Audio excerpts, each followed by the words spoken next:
You walk into a crowded room, music humming, conversations bouncing off the walls, someone laughing a little too loudly near the snacks. Everyone seems comfortable except you. Your brain starts doing that thing. You notice every micro expression, every awkward pause, every strange tone shift in someone's voice. You think about what to say, then you think about how it might sound, then you think about how it might be interpreted. And suddenly the easiest option is silence. Later, someone might say, "You're so quiet. Are you shy?" And you just nod, even though the truth is much stranger, because the issue isn't that your mind is empty. It's that it's too full. What if the thing you've always called social anxiety isn't just anxiety? What if, in some cases, it's actually a side effect of a very active, very analytical mind? Psychologists have noticed something interesting. Highly intelligent people often experience social environments differently, not necessarily worse, just more intensely. They process more information, they notice more patterns, they simulate more outcomes, and sometimes that mental horsepower shows up in ways that look like awkwardness. So let's explore a few subtle profiles, ways high intelligence sometimes disguises itself as social anxiety. Maybe you'll recognize yourself, maybe someone you know. Or maybe you'll suddenly realize your quiet brain has been doing far more work than anyone noticed. First, there's the constant analyzer. Picture this. Someone asks you a simple question. So, what do you do for fun? Most people answer in about 3 seconds. But your brain immediately opens 20 tabs. Should I say reading? That sounds boring. Should I mention gaming? That might sound childish. What about hiking? That sounds balanced. But what if they hate hiking? What if they think I'm trying to impress them?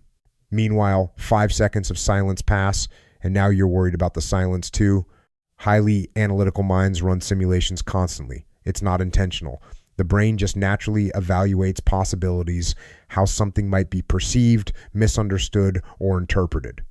In social settings, that rapid processing can create hesitation. Not because you don't know what to say, but because your mind generates too many options. Psychologists sometimes call this over-mentalizing, the tendency to analyze social dynamics in real time. And while it's a powerful cognitive ability, it can make simple interactions feel like strategic chess games.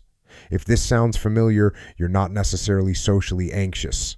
You might just be socially hyper-aware. Then there's another profile, the pattern detector. You're sitting in a group conversation, someone tells a story, everyone laughs, but your brain catches something strange. The laugh sounded forced. 2 people avoided eye contact. Someone changed the subject a little too quickly, and suddenly you're wondering what just happened beneath the surface. Highly intelligent people often excel at pattern recognition, noticing inconsistencies in tone, behavior, or social signals. This ability is useful in science, business, strategy, even art. But in everyday conversations, it can feel like having emotional radar turned up too high. You start noticing subtle tensions others miss. You sense when someone's joking but slightly annoyed. You catch the tiny pause before someone answers a question, and all of that information floods your mind at once. So instead of relaxing into the moment, you're decoding it. Ironically, this awareness can make you appear distant or quiet when in reality you're processing more about the interaction than anyone else in the room. Your silence isn't emptiness. It's observation. Another profile often mistaken for social anxiety is what we might call the depth seeker. Imagine being at a party where conversations sound like this. So what do you do? How's work? Crazy weather lately. After about 10 minutes, something inside you shuts down. It's not that you dislike people, it's that your brain is starving for something more meaningful. Many highly intelligent individuals prefer deep conversation ideas, philosophy, motivations, strange theories about the universe at 2 a.m, but casual social settings often run on small talk. And small talk, to a mind that craves depth, can feel like trying to survive on snack crackers. You'll participate politely for a while, then your energy fades. You drift quiet. Someone might assume you're shy, introverted, or anxious. But the truth is simpler. Your brain just prefers signal over noise. Give that same person a conversation about psychology, creativity, science, or life's strange contradictions, and suddenly they talk for hours. The anxiety disappears. Which raises an interesting question. Maybe the environment was the problem, not the person. Then there's a quieter profile, the mental simulator. This is the mind that runs future scenarios like movie trailers. Before sending a text, you imagine how it might be interpreted. Before telling a joke, you picture 5 different reactions. Before sharing an opinion, you consider how it might ripple through the group. It's not fear exactly, it's forecasting. Highly intelligent brains tend to simulate outcomes more frequently, a cognitive skill useful in planning, strategy, and complex decision making. But socially, it can look like hesitation. You pause longer before speaking, you revise sentences in your head, you sometimes decide not to say something because you've already imagined 3 possible misunderstandings. To an outside observer, it might seem like insecurity, but internally, it's more like running a probability engine. Your brain simply sees farther down conversational paths. Of course, the downside is obvious. If you analyze every step before taking it, spontaneity becomes difficult, which is why highly intelligent people sometimes appear quiet until they feel comfortable. Once they trust the environment, the simulations slow down, and their personality shows up in full color. Finally, there's a trait that surprises many people: cognitive overstimulation.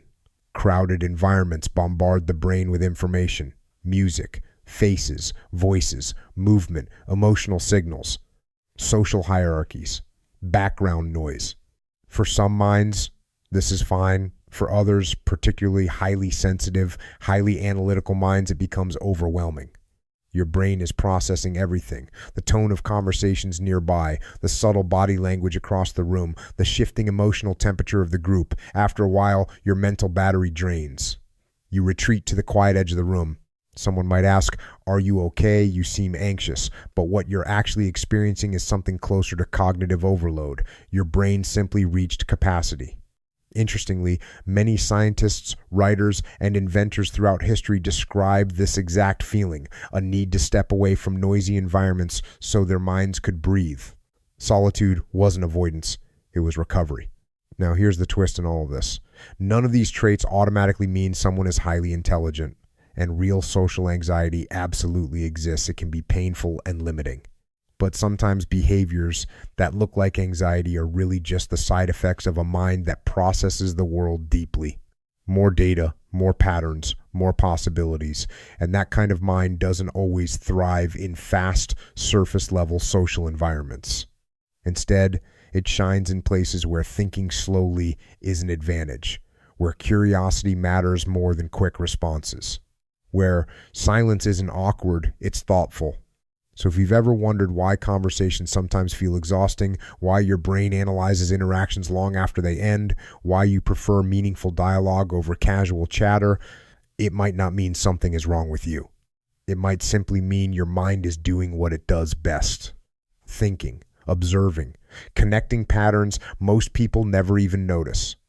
And now I'm curious, which of these profiles felt familiar? The analyzer, the pattern detector, the depth seeker, the mental simulator, the overstimulated observer. Maybe one, maybe several.